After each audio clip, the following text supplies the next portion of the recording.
Herman TV.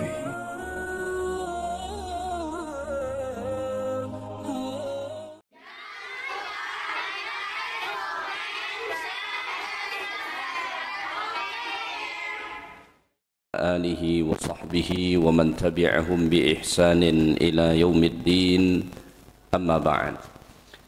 Bersyukur kita kehadiran Allah Subhanahu wa taala pada malam ini masih diberi kesehatan, kesempatan dapat sama-sama hadir di rumah Allah ini untuk melaksanakan salat maghrib berjamaah. Kemudian kita lanjutkan dengan majlis ilmu mengkaji ayat-ayat Allah Subhanahu wa taala. Baik, pada kuliah yang lalu seingat saya kita sudah selesai membahas tafsir surah Yasin. Maka malam ini kita mulai membahas tafsir suratu Al-Waqi'ah. Kenapa kita pilih surah Al-Waqi'ah? Karena surah Al-Waqi'ah ini salah satu surah yang juga cukup sering dibaca ya, dan cukup populer di kalangan kaum muslimin karena terdapat beberapa fadilat. Antara fadilat yang paling masyhur, sering orang bilang kalau pengen kaya baca Al-Waqi'ah. Nanti kita akan coba lihat tentang keutamaan sesungguhnya daripada surah Al-Waqi'ah ini. Baik, sebelum kita membahas ayat demi ayat dalam surah ini, kita lihat sedikit muqaddimah surah Al-Waqi'ah. Pertama, surah ini diberi nama dengan Al-Waqi'ah karena Allah Subhanahu wa taala berfirman pada ayat yang pertama, "Idza waqa'atil waqi'ah." Apa itu maksud Al-Waqi'ah? Al-Waqi'ah itu nama lain hari kiamat. Secara bahasa berarti sesuatu yang pasti terjadi. Jadi saking pastinya kiamat itu terjadi, sampai-sampai Allah menamakan hari kiamat itu dengan Al-Waqi'ah, yang berarti sesuatu yang pasti terjadi. Karena tentang kejadian hari kiamat itu enggak ada keraguan. Allah Ta'ala berfirman dalam Al-Quran, "Wa anna sa'ata atiyatul la raiba fih." Ya, wa anna sa'ata atiyatul la raiba fiha, bahwa hari kiamat itu akan terjadi dan tidak ada sedikit pun keraguan padanya. Sebagaimana pastinya kita bakalan mati, dunia ini juga pasti akan kiamat. Karena kematian itu sesungguhnya juga bagian dari kiamat. Tak ada di antara kita yang ragu apakah dia bakalan mati atau tidak, kan? Satu keyakinan yang tertanam di hati semua manusia, dia yakin bahwa dia bakalan mati. Alamiahnya begitu. Cuma kapan enggak tahu kita. Sama halnya hari kiamat itu, kapan hari kiamat kita enggak tahu. Dan memang tak diberitahu oleh Allah Subhanahu wa taala. Tapi apakah kiamat itu terjadi? Jawabannya pasti terjadi. Saking pastinya Allah menamakan al-kiamat itu dengan Al-Waqi'ah, sesuatu yang pasti terjadi. Baik, surah Al-Waqi'ah ini merupakan surah Makkiyah. Artinya ini surah diturunkan kepada Nabi kita sallallahu alaihi wasallam tatkala Nabi kita alaihi salatu wasallam masih lagi tinggal di Mekah dan belum hijrah ke Madinah Al-Munawwarah. Kalau kita melihat di dalam Al-Quran, suratu Al-Waqi'ah ini adalah surah yang ke-56. Tetapi kalau ditinjau dari tertibun nuzul atau urutan penurunan surah ini kepada Nabi kita Muhammad sallallahu alaihi wasallam, Al-Waqi'ah ini adalah surah yang ke-46 diturunkan ke Nabi, turun setelah surah Taha dan sebelum surah Asy-Syu'ara. Ya. Baik, surah Al-Waqi'ah ini salah satu surah yang cukup berkesan bagi Nabi sallallahu alaihi wasallam. Suatu ketika dalam riwayat Al-Imam At-Tirmidzi, suatu ketika datang Abu Bakar menemui Nabi sallallahu alaihi wasallam. Lalu dia berkata kepada Nabi, "Ya Rasulullah, saya melihat engkau ini sudah beruban. Tampak oleh Abu Bakar beberapa uban di rambut Nabi kita Muhammad sallallahu alaihi wasallam. Ya, sekedar pengetahuan bagi kita, Rasulullah itu ada uban tapi bukan ubanan semua. Ini mohon maaf kepada yang sudah putih semua. Ya. Rasulullah itu ada uban tapi tidak sampai putih semua begitu. Ya. Jadi kelihatan beberapa uban di rambut Nabi sallallahu alaihi wasallam. Maka Abu Bakar memperhatikan itu. Jadi sampai sedetil itu para sahabat memperhatikan Nabi itu. Ya. Kata Abu Bakar, ya Rasulullah, saya tampak ada beberapa uban. Apa kata Nabi sallallahu alaihi wasallam? Kata Nabi, syayyabatni Hud wal waqi'ah wal mursalat wa amma yatasaalun wa idza syamsu kuwirat. Kata Nabi, wahai Abu Bakar, tahu tidak apa yang membuat saya ubanan ini? Kata Nabi, yang membuat saya ubanan ini ada 5 surah. Ternyata Quran yang menyebabkan Nabi ubanan. Pertama apa? Surah Hud. Yang kedua, Al-Waqi'ah. Ini surah yang kita bahas. Yang ketiga, Al-Mursalat. Yang keempat, Amma yatasaalun, An-Naba. Yang kelima, Idza syamsu kuwirat, surah At-Takwir. 5 surah inilah yang menyebabkan Rasulullah sampai ubanan. Kok bisa Nabi ubanan gara-gara membaca 5 surah ini? Jawabannya karena Nabi betul-betul mentadabbur kandungan 5 surah ini. Ya, bukan cuma sekedar dibaca, tapi betul-betul direnungkan, didalami, diresapi, sampai-sampai menyebabkan Nabi ubanan. Karena 5 surah ini, surah Hud, Al-Waqi'ah, Al-Mursalan, Amma yatasaalun, dan Idza syamsu kuwirat, ini 5 surah yang banyak membicarakan tentang hari kiamat, termasuk azab yang akan ditimpakan Allah Ta'ala pada hari kiamat.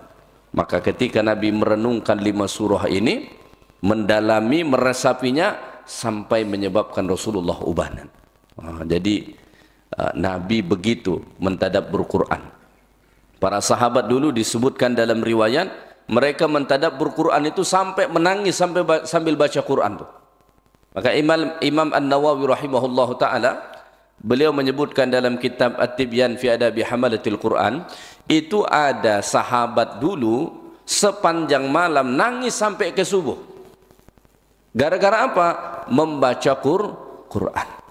Kadang-kadang yang dibaca itu cuma 2 ayat, tapi 2 ayat ini berbicara tentang azab Allah Ta'ala atau tentang sesuatu yang lain. Diulang-ulang ini 2 ayat sambil merenungkan maknanya, meresapinya secara mendalam sambil menangis. Begitu dulu para sahabat radhiyallahu ta'ala anhum membaca Al-Quran. Makanya Quran ini tak cukup sekedar kita baca begitu saja, harus ada pendalaman. Afala yatadabbaruna al-Quran am ala qulubihim aqfaluha. Afala yatadabbaruna al-Quran walau kana min 'indi ghairillah lawajadu fihi ikhtilafan katsira. Allah perintahkan kita tadabbur Quran, renungkan.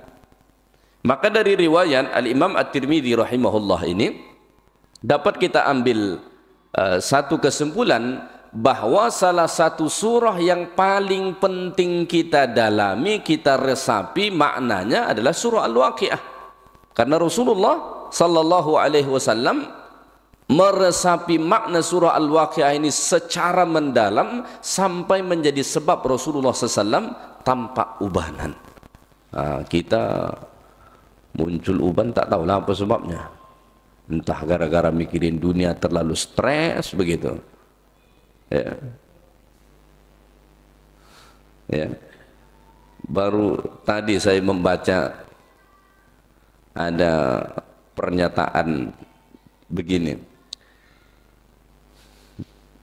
Kenapa orang Indonesia ini itu terlihat wajahnya tidak begitu cerah seperti orang di negara-negara lain. Ya, nggak usah jauh-jauh kita bandingkan. Kalau kita bandingkan dengan orang-orang negara tetangga kita saja, orang kita tuh cenderung kelihatan lebih cepat tua, keriputan begitu.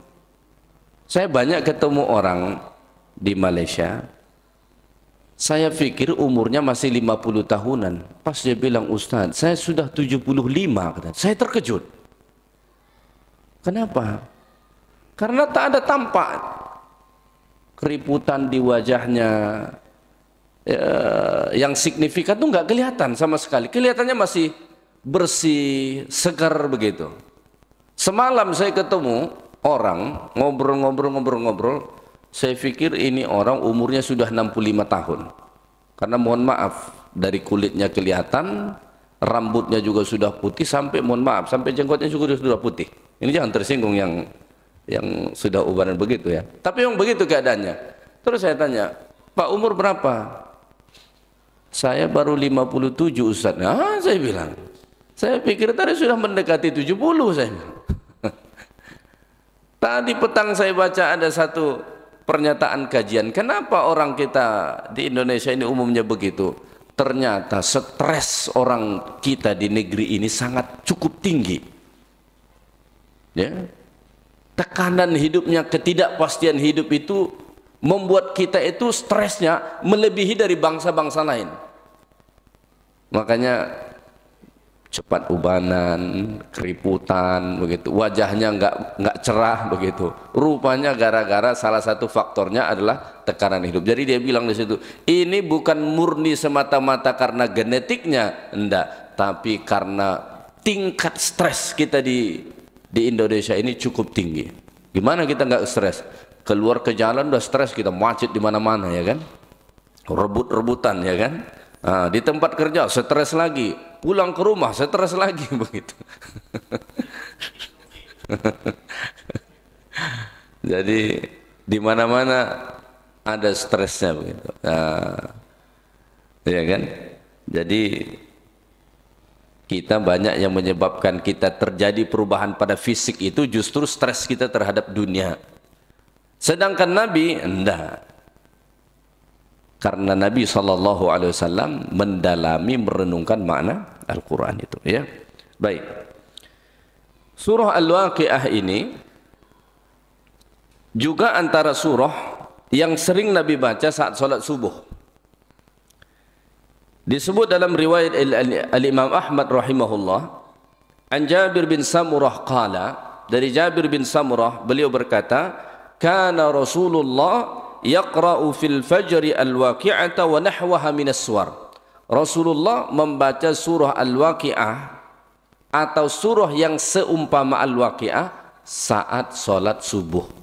Jadi ukuran kira-kira panjang surah yang Nabi baca saat sholat subuh itu lebih kurang Al-Waqi'ah. Kadang Nabi baca Al-Waqi'ah, kadang Nabi baca surah lain yang jumlah ayatnya lebih kurang seperti Al-Waqi'ah. Kalau di kita mungkin cukup panjang ini kalau dibaca ya kan. Ya. Baik. Selanjutnya keutamaan surah Al-Waqi'ah ini, warawa Ibnu Wahab meriwayatkan, wal Baihaqi, dan Al-Imam Al-Baihaqi, an Abdullah bin Mas'ud, dari Abdullah bin Mas'ud, bisanadin dha'ifin, tapi sanadnya lemah. Jadi sanad riwayat ini dha'if, lemah. Lemah itu berarti tak kuat. Annahu sami'a Rasulullah, Abdullah bin Mas'ud menyatakan beliau mendengar Rasulullah SAW bersabda, man qara'a suratal waqi'ah kulla lailatin lam tusibhu faqatun abada. Siapa yang membaca surah Al-Waqi'ah setiap malam, lam tusibhu faqatun abada, maka dia tidak akan ditimpa faqah selama-lamanya. Apa itu faqah? faqih ini luput dari harta, ya, atau bahasa lainnya, insya Allah akan selalu ada hartanya, nggak putus begitu, ya. Maka dalam riwayat ini tak ada disebut menjadi kaya, karena begitu banyak disampaikan di luar sana, dikatakan kalau pengen kaya baca Al-Waqiah. Pertanyaannya, udah kaya belum yang baca Al-Waqiah itu? Ya kan? Kalau kita tengok-tengok nampaknya masih lebih kaya yang tak baca Al-Waqiah. Cina itu mana pernah dibaca Al-Waqiah kan? Syahadat pun tak dibaca sama dia. Hartanya lebih banyak begitu. Ya. Jadi riwayat ini pertama riwayatnya lemah, bukan kuat. Itu yang pertama. Yang kedua, dalam riwayat ini dinyatakan bukan jadi kaya raya, enggak, tapi insya Allah rezekinya enggak putus-putus, selalu ada. Udah habis nih hari ini, tiba-tiba petang ada lagi, begitu. Petang udah habis, tiba-tiba subuh ada lagi, begitulah kira-kira. Enggak putus-putus rezekinya. Ini dinyatakan oleh Abdullah bin Mas'ud tatkala beliau sedang sakit. Jadi saat Abdullah bin Mas'ud sedang sakit, datanglah sahabat menjenguknya. Termasuk sahabat yang datang menjenguk ini adalah Utsman bin Affan radhiyallahu taala an. Lalu Utsman bertanya kepada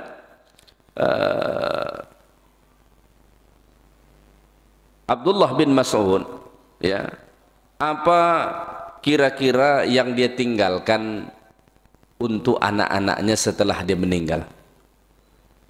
Ya, kalau kamu meninggal wahai Abdullah bin Mas'ud, apalah yang kau tinggalkan untuk anak-anakmu? Kebetulan anak-anak Abdullah bin Mas'ud ini semua perempuan.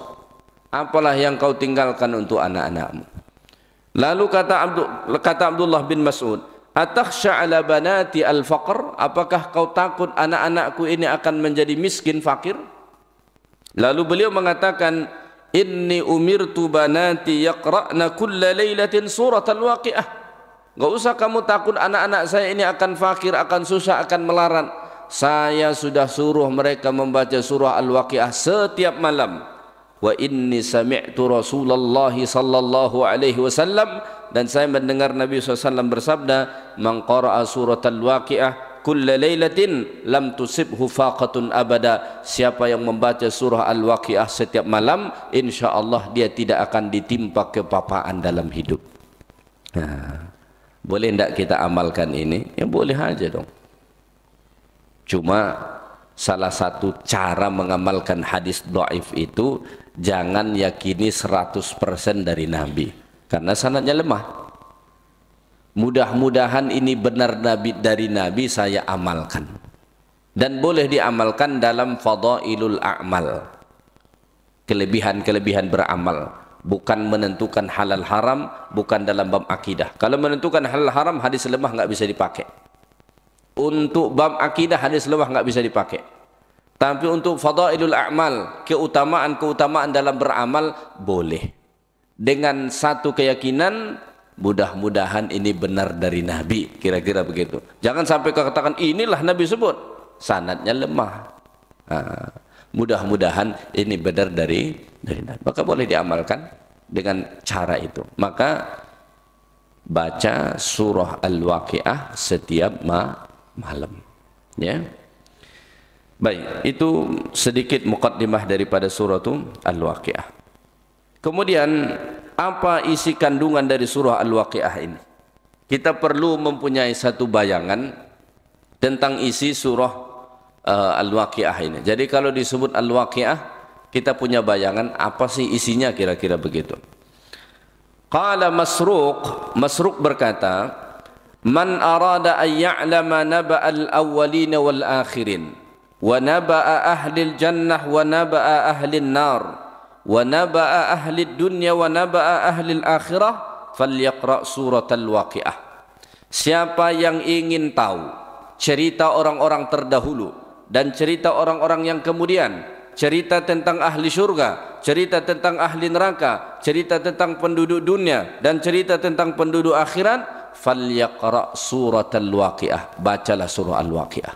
Dengan membaca surah al-waqi'ah ini kita akan tahu umat-umat terdahulu dan umat yang kemudian. Kita tahu tentang penghuni surga dan penghuni neraka, kita tahu tentang penduduk dunia dan penduduk akhirat. Nah, maka secara umumnya surah al-waqi'ah ini membicarakan tentang alam akhirat, ya, membicarakan tentang hari kiamat, ya, yang akan terjadi nanti. Baik, kita bahas ayat yang pertama. Allah Ta'ala berfirman, A'udzu billahi minasy syaithanir rajim. Bismillahirrahmanirrahim. Idza waqa'atil waqi'ah, jika terjadi hari kiamat. Ai idza qamatil qiyamah allati la budda min wuqu'iha, jika terjadi hari kiamat yang mana kejadiannya pasti. Nah, makanya disebut al-waqi'ah tadi. Ya. Qala al-Baydawi, al-Imam al-Baydawi berkata, summiyat waqi'ah, hari kiamat itu disebut dengan waqi'ah litahaqquqi wuqu'iha, karena kejadian hari kiamat itu sangat pasti. Makanya tadi makna al-waqi'ah itu secara bahasa sesuatu yang pasti terjadi. Allah Ta'ala sebut salah satu nama hari kiamat al-waqi'ah karena kiamat itu pasti terjadi, nggak ada keraguan sedikit pun padanya, ya. Baik, ayat yang kedua kata Allah Ta'ala, laisa liwaqa'atiha kadhibah, ya, ay la yakunu 'inda wuqu'iha nafsun kadhibah, tidak ada satu jiwa pun yang mendustakan hari kiamat itu ketika nanti terjadi. Sekarang saat di dunia banyak orang tak percaya dengan hari kiamat, ya.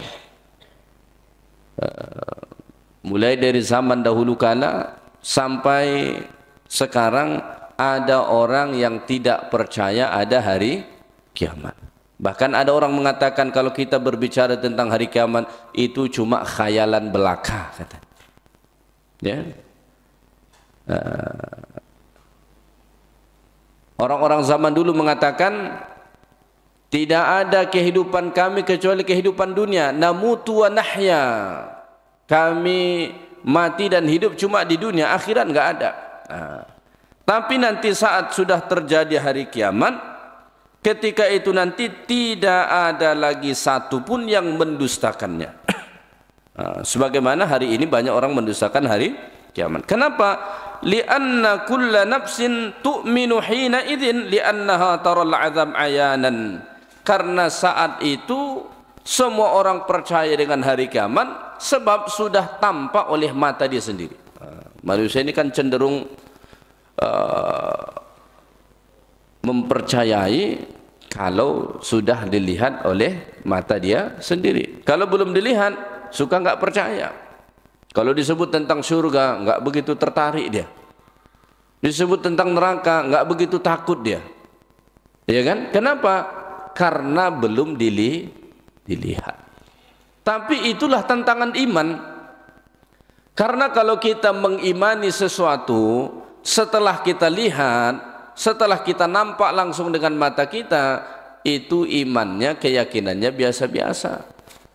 Ya, iman itu kemudian menjadi luar biasa ketika kita bisa meyakini, mempercayai sesuatu walaupun mata kita belum melihatnya. Nah, itu baru luar biasa. Dan iman yang seperti itulah yang bermanfaat. Nanti pada akhirnya semua orang beriman dengan hari kiamat.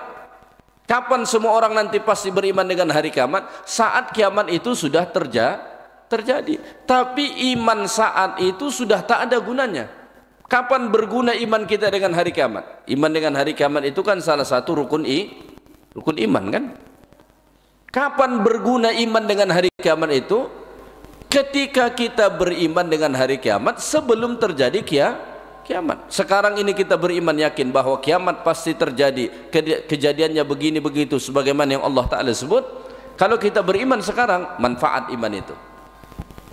Tapi kalau nanti kita baru beriman setelah terjadi kiamat, baru kita beriman setelah disaksikan oleh mata kita sendiri, dah tak ada gunanya.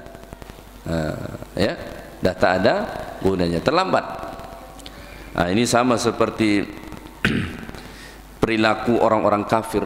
Allah Ta'ala sebut dalam Quran, falamma ra'au ba'sana qalu amanna billahi wahdah. Kalau sudah mereka saksikan langsung azab Allah di depan mata mereka, barulah berkata kami beriman kepada Allah yang Maha Esa. Tapi tak ada gunanya lagi.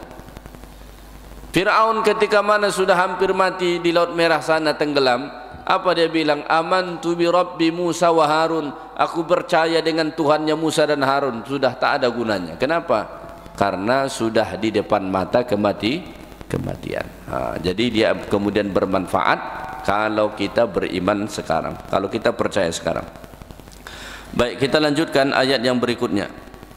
Ayat yang ketiga, khafidatur rafi'ah. Saat terjadi hari kiamat itu nanti akan ada manusia yang khafidah. Khafidah ini maksudnya mereka direndahkan. Rafi'ah, dan ada golongan yang ditinggikan. Saat terjadi nanti kiamat, maka setengah manusia ini dihinakan, direndahkan, dan setengahnya lagi ditinggikan dan dimuliakan. Ya, maka bisa jadi orang-orang yang kita pandang bukan terhormat, bukan orang mulia di dunia, di akhirat nanti dia mulia. Ya. Sebaliknya, orang-orang bisa jadi orang-orang yang dipandang sangat terhormat, sangat mulia di dunia, di akhirat nanti dia tak mulia. Disebut dalam hadis Nabi sallallahu alaihi wasallam, Nabi sebut dalam hadis, suatu ketika Nabi berkata kepada para sahabat, "Ala ukhbirukum bi ahlil jannah?" Kata Nabi, mau tidak kalian saya beritahu orang yang akan menjadi penghuni surga itu. Jadi di dunia ini ciri-ciri orang yang bakalan masuk surga itu ada.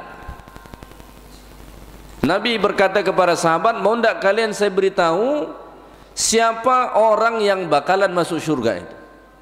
Lalu Nabi menjelaskan, ya, Nabi kata, kullu dha'ifin mutadha'af lau aqsama 'ala Allahi la abarrahu. Ya, kata Nabi, pertama, kullu dha'ifin, orang-orang yang tawadu, rendah hati. Jadi ciri utama atau ciri umum orang yang bakalan masuk surga itu orangnya tawadu, rendah hati, tidak sombong, tidak angkuh, tidak meninggi. Bahkan seringkali dipandang rendah oleh orang karena nggak tahu. Maka yang menjadi ahli surga itu nanti bukan orang yang disanjung, dipuja-puji saat di dunia. Andai kata Allah izinkan kita nanti menyaksikan orang-orang yang masuk ke dalam surga, mungkin kita akan terkejut saat itu. Orang-orang yang dulu saat di dunia ini kita prediksi kayaknya ini orang paling cepat masuk surga ini, lalu kita puja, kita puji, kita muliakan, kita sanjung, ternyata gilirannya lama. Sedangkan orang yang kita tidak prediksi, mungkin dia tidak masyhur, dia tidak terkenal, tidak ada yang menghormati, memuliakan dia, tapi dia taat kepada Allah, ternyata untuk dialah pertama dipersilahkan masuk ke dalam surga Allah. Ya, makanya tak tahu kita. Bisa jadi orang yang diam, duduk tenang, taat ibadah kepada Allah, tak banyak orang yang hormat dengan dia, namanya tak harum kemana-mana, bisa-bisa dia yang masuk ke dalam surga Allah. Kan ada kisah seorang tabi'in, dia tabi'in tapi hidup di zaman Nabi. Kenapa jadi tabi'in? Karena nggak ketemu dengan Nabi. Ya, jadi syarat menjadi sahabat itu apa? Man laqiyan Nabi sallallahu alaihi wasallam, ketemu dengan Nabi, beriman dengan Nabi, mati sebagai muslim. Ini syarat sahabat. Ada orang yang bakalan masuk surga, hidup di zaman Nabi cuma nggak ketemu dengan Nabi. Siapa dia? Namanya Wais Al-Qarni. Wais Al-Qarni ini orang mana? Orang Yaman. Uwais Al-Qarni orang Yaman. Sepanjang hidup Nabi nggak pernah ketemu dengan Nabi ini, Uwais Al-Qarni. Kalau ketemu dia jadi sahabat. Tapi sebelum Nabi meninggal dunia, Nabi pesan kepada para sahabat, kalau datang orang-orang dari Yaman, tolong tanyakan mana Uwais Al-Qarni. Kalau ketemu dengan dia, minta supaya didoakan karena doanya makbul. Lalu para sahabat bertanya-tanya, ya Rasulullah, bagaimana ciri-cirinya? Ini Uwais Al-Qarni bukan selebriti di Yaman saat itu, orang pun nggak kenal dengan dia. Makanya setiap kali datang rombongan dari Yaman, itu sahabat-sahabat di Madinah menemui rombongan itu, ada nggak di antara kalian yang bernama Uwais Al-Qarni? Nggak ada, kata mereka. Kenal nggak Uwais Al-Qarni? Nggak kenal. Bukan orang terkenal, ya kan? Kan ada orang kalau disebut saja nama dia semua orang tahu begitu. Bukan terkenal dia. Akhirnya di zaman Umar bin Khattab radhiyallahu taala an, Uwais Al-Qarni datang ke Madinah setelah ibundanya meninggal. Karena Uwais Al-Qarni ini salah satu amalan dia yang luar biasa, menjaga ibunya yang sudah sepuh. Akhirnya datanglah dia ke Madinah berkunjung dari Yaman. Umar bin Khattab setiap datang rombongan dari Yaman itu ditanyain, ada enggak yang bernama Uwais? Ada enggak bernama Uwais? Sampai suatu ketika Umar bertanya, ada di antara kalian yang bernama Uwais? Ada. Ternyata Uwais Al-Qarni. Lalu Umar memastikan apakah benar ini Uwais Al-Qarni. Dulu Nabi kasih tahu tanda Uwais Al-Qarni itu, kata Nabi, dia pernah kena penyakit kulit. Pernah kena penyakit kulit, semuanya sudah sembuh kecuali kira-kira seukuran satu koin. Ini nggak sembuh, nggak sembuh yang ini. Yang lain semua sudah sembuh, tapi yang satu bagian ini nggak sembuh. Ini tandanya. Maka Umar perhatikan tanda itu ada. Maka kemudian Umar bin Khattab minta didoakan oleh Uwais Al-Qarni.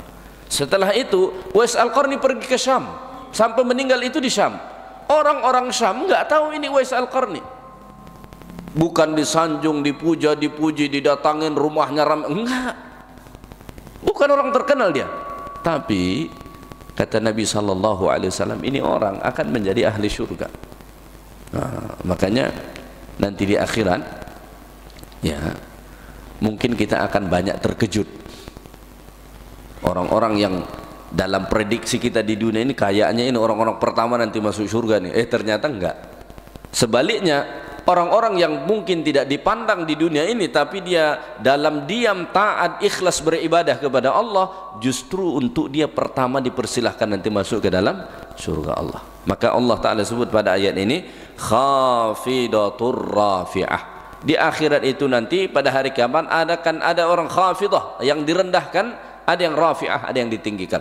Salah satu kelompok orang-orang yang akan ditinggikan Allah siapa? Orang-orang yang beriman dan berilmu. Allah Ta'ala sebut dalam Quran, yarfa'illahu alladhina amanu minkum walladhina utul ilma darajat. Allah meninggikan derajat orang-orang yang beriman dan berilmu sampai beberapa derajat. Di mana Allah tinggikan derajat mereka itu? Selain di dunia juga di akhirat. Enggak mungkin cuma di dunia saja, di akhirat juga ya. Maka ditinggikan Allah Ta'ala derajat mereka. Sebaliknya mafhum mukhalafah daripada ayat itu apa? Orang-orang yang tak beriman dan jahil itulah nanti antara golongan manusia yang akan dihinakan, direndahkan di akhirat. Makanya iman dan ilmu itu harus terus selaras, sejalan. Beriman terus barengin dengan ilmu, beriman terus barengin dengan ilmu. Karena dua ini penopang kita insyaallah ditinggikan Allah Subhanahu wa taala, ya. Baik. Kemudian Allah Ta'ala menjelaskan kepada kita bagaimana kira-kira gambaran terjadinya hari kiamat itu. Kata Allah Subhanahu wa taala, "Idza rujjatil ardu rajja." Terjadinya hari kiamat, hancurnya alam semesta ini nanti. Idza rujjatil ardu rajja, jika bumi digoncangkan dengan goncangan yang sangat dahsyat. Ya. Di sini Allah Ta'ala urang kata rajja 2 kali menunjukkan ini goncangan yang sangat keras. Jadi dalam bahasa Arab itu kalau satu kata diulang 2 kali itu menunjukkan sangat kuat, sangat keras. Contoh, kalau disebut daraba Zaidun Amran, si Zaid memukul si Umar, bahasanya daraba Zaidun Amran, itu mungkin dia pukul begini saja, itu pelan, atau mungkin keras, tapi ada kemungkinan pukulan pelan begitu. Tapi kalau misalnya disebut daraba Zaidun Amran darban, itu si Zaid memukul si Umar itu memang sekuat-kuatnya. Kenapa? Dari bahasa diulang darban itu 2 kali. Idza rujjatil ardu rajja, nanti akan terjadi goncangan yang super dahsyat di atas muka bumi ini. Ya. Maka kemudian itu nanti menyebabkan segala sesuatu hancur. Terjadi nanti gempa bumi yang sangat kuat. Baru-baru ini terjadi gempa bumi di Rusia, ya kan, termasuk ke sebagian wilayah Jepang, 8, berapa tuh, 8, sekian, ya. Dalam catatan sejarah di dunia ini, gempa bumi paling kuat itu baru 9, sekian, belum ada yang sampai 10. 9, sekian. Aceh dulu 9, sekian, kalau nggak salah saya 9,4, yang menyebabkan tsunami. Rasanya ratusan ribu saudara-saudara kita di Aceh saat itu meninggal dunia, ya. Nanti saat kiamat terjadi, berlipat-lipat kali ganda dari itu lagi terjadi gempa bumi, dan itu terjadi di seluruh bumi. Bisa terbayang nggak tuh gimana kira-kira kalau saat itu terjadi? Hancur lebur semua, lautan akan terjadi tsunami. Sekarang kalau gempa itu di atas 7, itu sudah potensi besar terjadi tsunami. Kalau sudah 8, itu bisa dikatakan pasti tsunami. Kenapa? Lautan itu kan ibarat air diletak di baskom. Kalau digoyang baskomnya tumpah dia. Tsunami itu kan analogi sederhananya begitu kan? Goyang untuk bumi, tumpah airnya ke daratan. Kita yang di daratan ini binasa, kan begitu. Nanti ini saat terjadi kiamat, terjadi gempa bumi yang super kuat, bukan cuma menyebabkan tsunami, bukan cuma menyebabkan hancur bangunan-bangunan dan lain sebagainya, bahkan gunung yang menjadi pasak bumi ini pun hancur lebur saat itu.